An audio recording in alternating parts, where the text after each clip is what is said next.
Dearly redheaded, we are choosing consciousness today to get through this thing called grief. Interesting word, grief. It means love, which makes for a mighty good joke, but I'm here to tell you, there's nothing else. Just joy. And if the big picture tends to bring you down, go crazy once your life goes. Woo! I haven't said fuck enough, Pamela. Say fuck a few times, will you? Oh, fuck. How's that? I don't know. I enjoy it. It's odd, but I do. It's you had started to talk about at the end of the last episode about beliefs. I think. Well, I'll shut up. Where were you going? So, all right. And this is not just with, I think, estrangement. I feel like this is with any time in our lives that we are changing or wanting to change. Yes. The brain. Right. And that our beliefs, whether conscious or not, play a really big role in everything. How we're looking at it, how we're dealing with it, how we want to be, what we want to come out of it. So they really drive all of it. I mean, they're not the only thing, though. I want to specify that. But getting to a place where we can view what it is we believe about that, whether it's a person or a situation, I highly recommend looking at the situation, not the person. Not that the person doesn't matter, like that they didn't have an impact on things. It's not letting, that whole like forgiveness thing, which is like, oh, this idea of letting people off the hook. It's not any of that.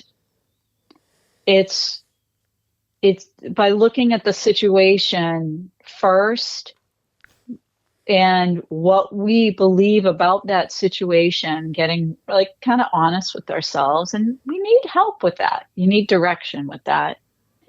But getting to that really helps in getting to the place of that I was talking about earlier, of feeling something positive in yourself internally, as the hidden blessing in it all. So it's not about finding something positive about the situation you're in, because that's denial. It's about hope, the 4-letter word. My brain's saying no when you're fucked. and make fun of it. Yeah. You can do that too. I mean, if that is the hidden blessing, yeah, that's it. Yeah, it is. I can't tell you how many jokes I've written, but just an inordinate amount, which is different than poetry, which is different. It's just jokes, knowing like. Just and being guided to know. It wasn't like, I my higher self, whatever, was like, hey, listen, there's more to this. Yeah. There's a reason you've been doing PTSD work for 10 fucking years, my friend. Yeah. Right. And that reason is something relatively positive in nature. Am I right? Grateful. I'm just grateful. Okay. I was the other night. I was had a friend over. I I actually made her dinner, and that's not something I do, so don't anybody expect it. But anyway, this woman I owed dinner to. And this week on the podcast, it's literally, what is it, January 13th? 15th? All right, yeah. Whatever. I'm not going to fast track this episode, so this will come out in about 6 weeks. But this week on the literal podcast, I'm delving into just when I was using substance when my mom was dying, and I had psychedelic experience. I was having some pretty wild shit going on. I had tangoed with I don't want to get into it. But anyway, the THC that I had used was called Dog Walker, right? And that was, well, you don't know that. I don't know why I said right, but I'm telling you. It was, so it's May of 24, and I used Dog Walker. Highly recommend it for those who, who indulge. Anyway, so the woman, my friend, is sitting at my counter, gets up, walks away. She's got a Dog Walker shirt on with the logo from the, it was from the pot, not a Dog Walker like from, yeah. And I looked at her shirt and I was like, where the fuck did you get that shirt? And it, went into a story, but I was like, those kind of synchronicities for me in hysterical, fucked up ways happen all the time. I shook my head for an hour. I was just like, oh my God, that's just too bizarre. That's just too bizarre, and it's funny. Yeah. My guides and my higher self have an extreme sense of humor, so I don't always get there right away, or in a defensive or in a coping mechanism way, which I'm sometimes accused of, which comes with the territory. I don't care. Yeah. But it's just, I mean, especially knowing in my soul that these people hate to be laughed at. It's such a catch-22 that this is what pokes their rage, but wow, it's just, I mean, I think humor's I don't know. And I think what you said about beliefs is important, because you can have those foundational beliefs and your thoughts can be the detriment as long as you have the belief. Yeah, I mean, if it's just not, sometimes they just don't line up anymore. Yeah. No, I don't just mean your thoughts and your beliefs. I mean all of it, with where you are at and who you are becoming. And it's hard, but not hard. It's hard in that it takes a willingness for some people to let those go, to let those beliefs go, and be open to forming new ones in relation to who they're becoming.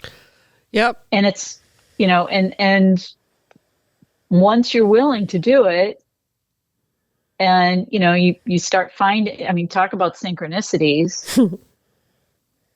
It's amazing. You start finding people that just kind of fall in your lap, or, not literally, but, whatever you're into. One can only hope.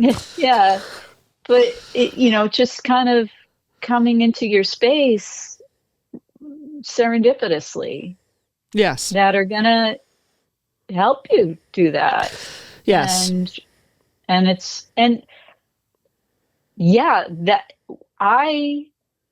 My guides and angels and all of, my help, and believe me, I feel we all do, but I know I personally have tons, right? And that's not to say I'm special. It's you're special, Pamela. We're all special, but they love it. They love humor and irony. Totally. And putting us in a place where we go, oh my God. And like, I don't know if you remember the old commercial where I should have had a V8. It's like that when those moments happen to me, that's my humor moment. It's like I can't help but laugh at, oh my God, now I get it. Oh my God, here it is, in front of me, and whatever signs or omens or synchronicities are happening. It's like, yeah, I let out laughter and people probably look at me like I'm crazy because it's out of nowhere, but I'm getting it. I'm in my own world of understanding it. So Huge. it's huge. It's huge, and it lightens the load big time. Yeah,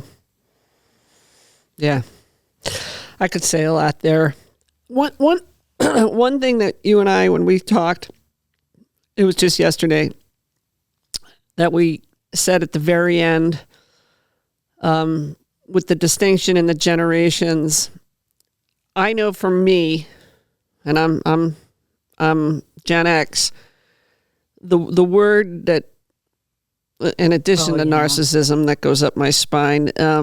The word depression goes up my spine because it was weaponized by people in my family, my ex-husband, a roommate, where they would use depression in order to be able to abuse. And I'm no disrespect to anybody that comes by it legitimately and is working through it. That's not who I'm talking to. Right. So I was that word for me, and I was called depressed a lot, which wasn't the case, but it was again just an effort to make me think about things that I never really bought into that one, but nonetheless I heard it by people being cruel. And what came up for me with Gen Z, I know from talking to some Gen Zs, the words that are weaponized that Gen X uses with them that goes up their spine is empathy and intention. Yeah. You may not have much to say about it, but you see my point. No, I do. No, I definitely see your point. It's certain words, we all, not all, many of us understand words to mean one thing. And there's another generation that has somehow been taught or is experiencing that word as something different than what it's like, meant to be. Not saying that they don't get weaponized. I think they get weaponized all the time. And if you want to take into account the estranged, parents and their children, again, millennials or Gen Zs, that wasn't my intention. Yeah. As being an excuse, then they're definitely going to take it in, a harsh light. When I talked about intention, and again, my kids are millennials and Gen Zs, they know that I'm referring to it in a power way, in a purposeful way. But it's never, and again, I don't want to use the word never. I don't like using extreme words like that. It's not usually related to my relationship with the person. It's my own thing. My intention is to complete this task today, right? Something really basic like that. Or my intention is to, I don't know, manifest new speaking gig, right? Something like that. It's always about me, and which I know It's about sound what? kind of selfish. Me. It's Okay. always about me. It's always personal and related to something personal. Empathy, I think, I'm not clear as to why that drives Gen Zers crazy. Because and I can only relate this to talking with my own kids, that their understanding of empathy is actually very aligned with mine.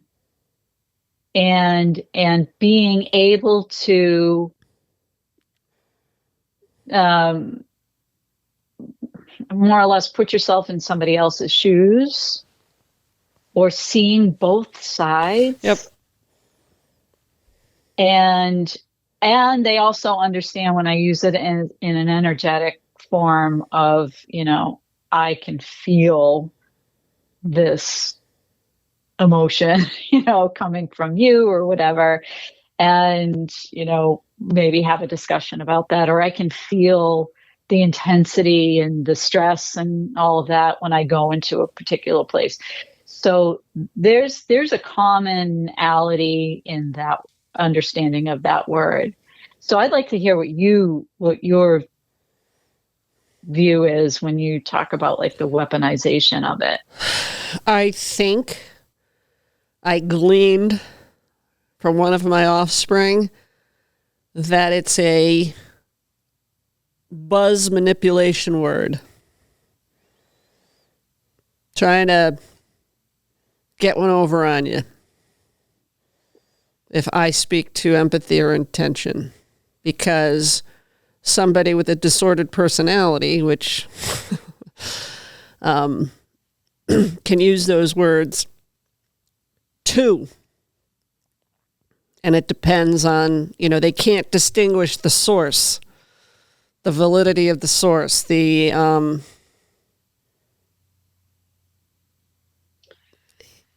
disordered. So I'm sorry. So you're saying that they're using it intentionally to manipulate the person, not yes, essentially.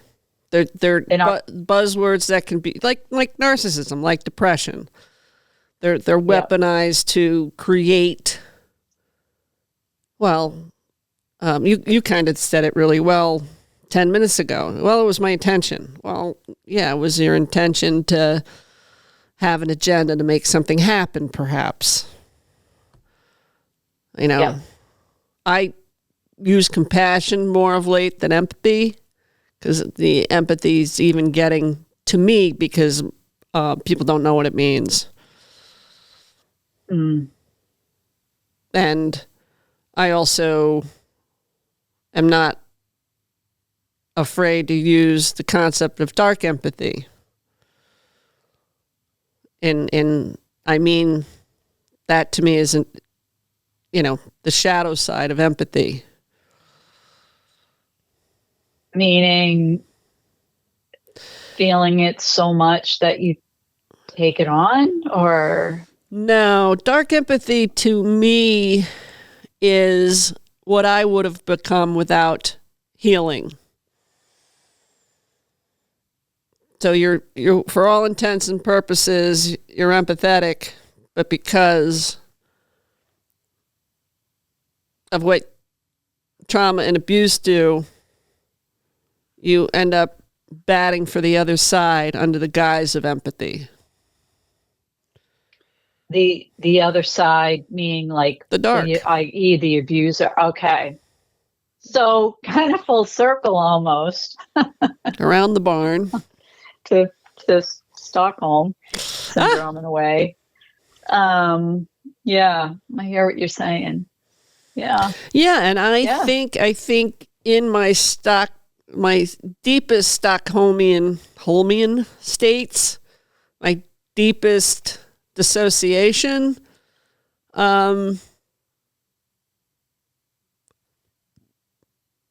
I don't know. I don't know what I was capable of. All I know is I didn't know until I knew. You know, most of it came through reactive abuse. Right.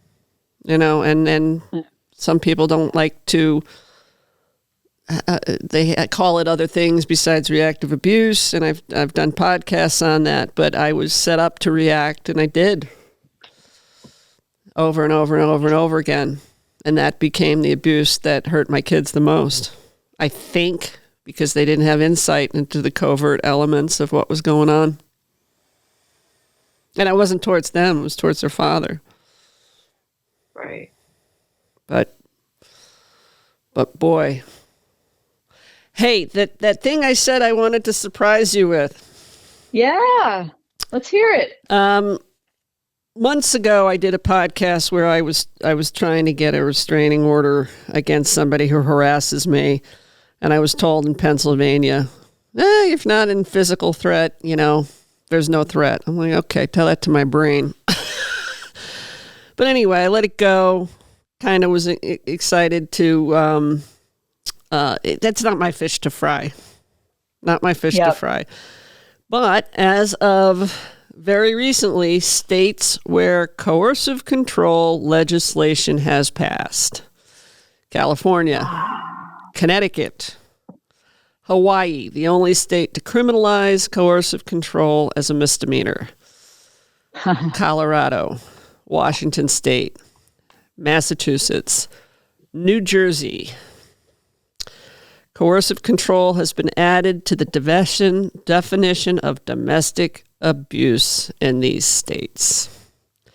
Nice. And is pending in New York, Nueva York, South Carolina, Florida, Maryland, Maine, Illinois, Virginia, and Vermont. Finally. Yeah. So I feel like, you know, that is really good news. I know. And it affects men and women. I was talking to a man a couple weeks ago, was going to come on from Oklahoma, going through a nightmare with a woman, and he had filed for a restraining order, and he was having a heck of a time getting enforced because the officers were aligned with the woman. And I said, well, you know, in my experience in New York, not in Pennsylvania, was the boys' club. You know, men aligning with men over the woman they feel is unhinged. Right. So, yeah, and I if that's what, well, like just about 14 states. I think Pennsylvania will probably be like I don't know. Pennsylvania's kind of interesting. And I do enjoy living here, but there's just some, it's interesting. Yeah.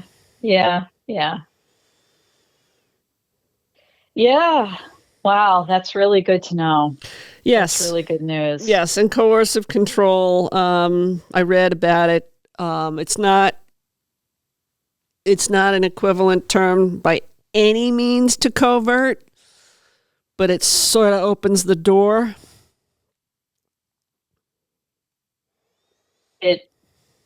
It opens the door to a lot, in my opinion. There's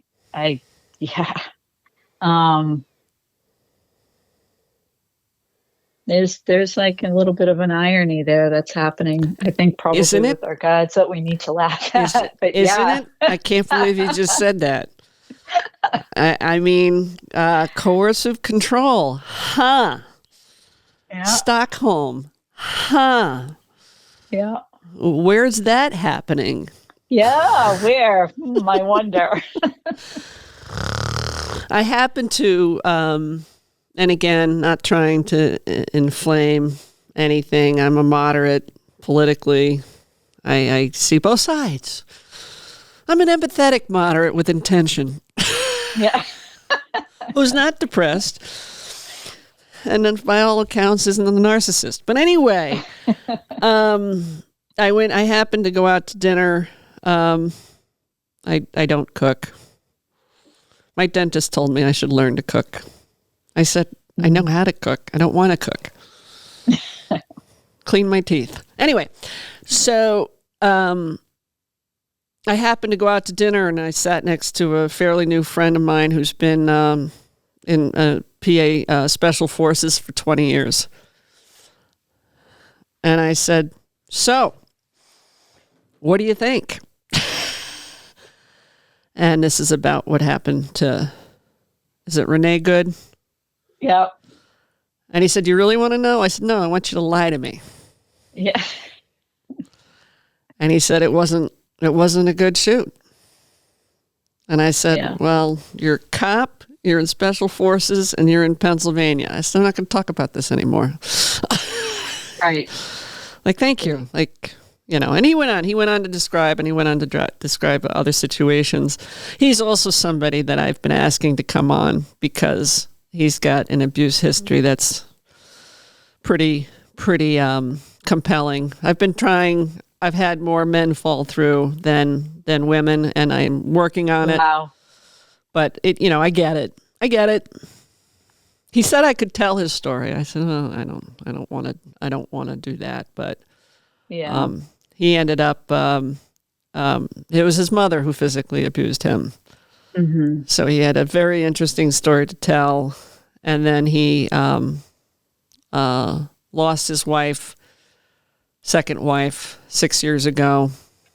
She used his gun to kill herself. Oh my God.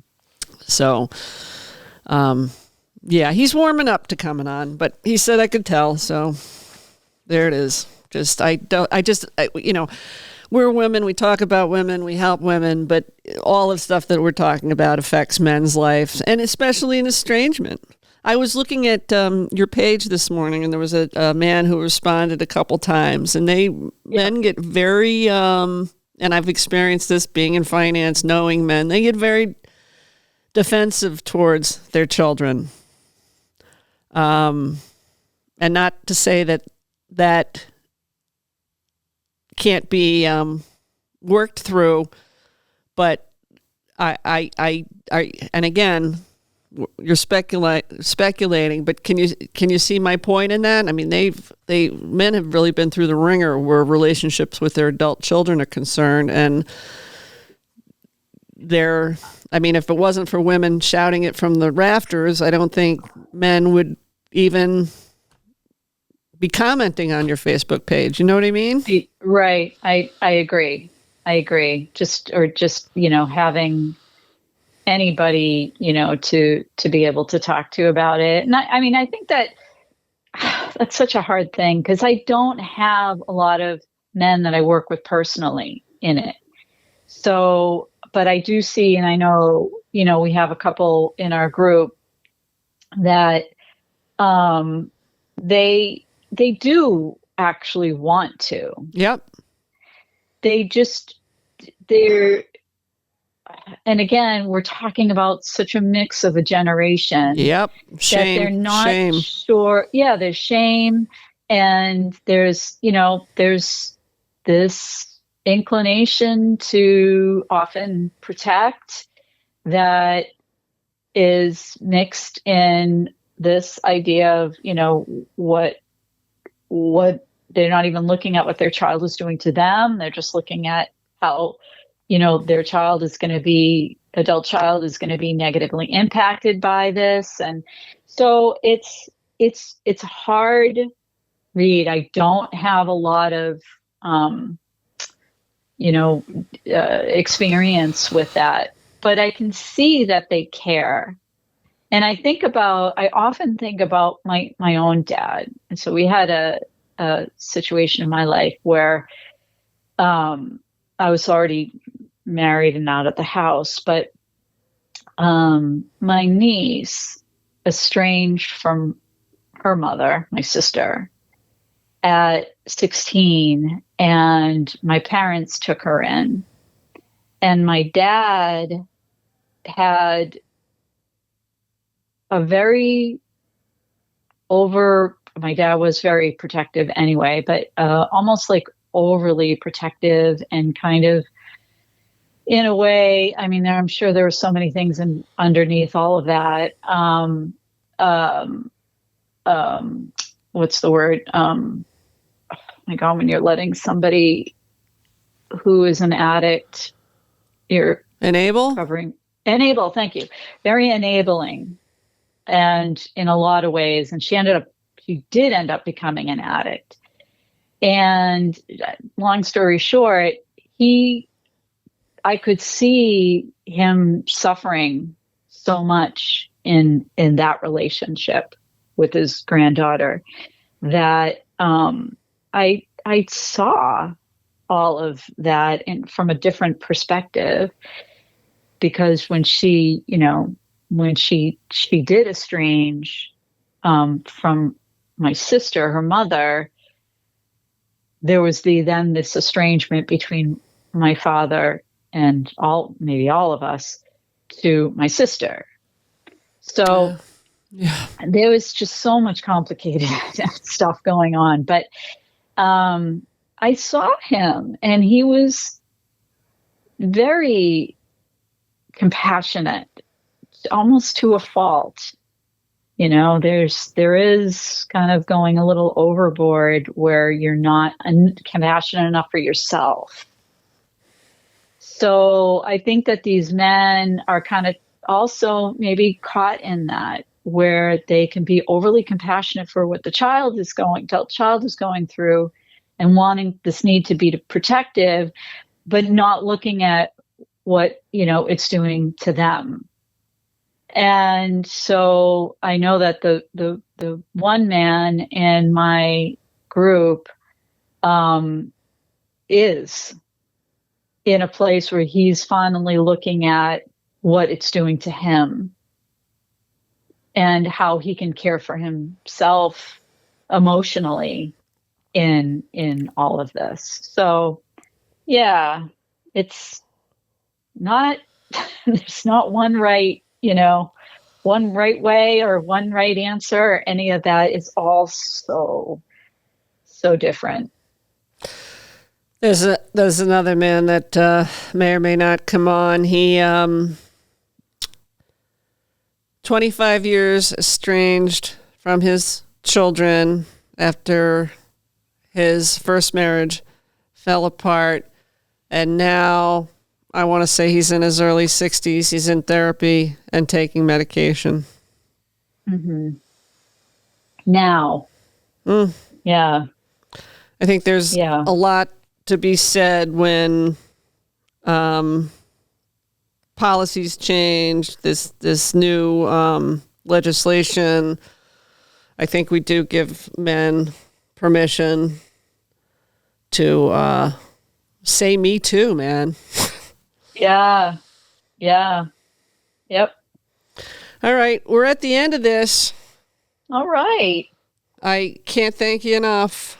Oh my gosh. I am so grateful for you and for everything that you bring out into the world. I'm trying. It'll be it'll be 2 years in May since I've seen my boys.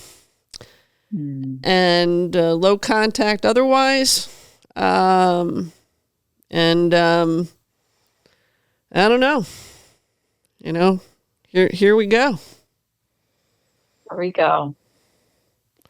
Woohoo! Well, you're doing an incredible job. Yeah. Hey, what's the alternative? There are alternatives, trust me. I tried those. Yeah. Oh, I was going to say something really off color, and I'm glad I didn't. Woo! Pull back. Anyway. All right. Much love. We'll be in touch. Much love to you too. Sounds good. Thanks for doing what you're doing. Get more men involved. Thank you. Yeah, I'm trying. I know. I say that just because I need them to know that it's, we think about them. Right. I have conversations with men all the time in business, and I just, I don't know. I don't know if the podcast, where'd I get FOD from? Wow. If the podcast has been equal. I hope so. Yeah. I hope so too. I think, my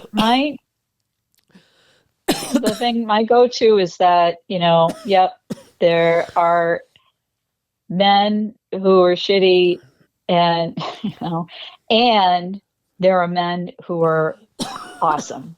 And Yeah. it's obviously the same goes for women. So it's not not an either or. No. No. Comedy, all bets are off. I pick on both. Yeah. Female teachers, Yeah, that's right. women in real estate, therapists. Ooh, I'll probably have a male lean there. Yeah. More to come.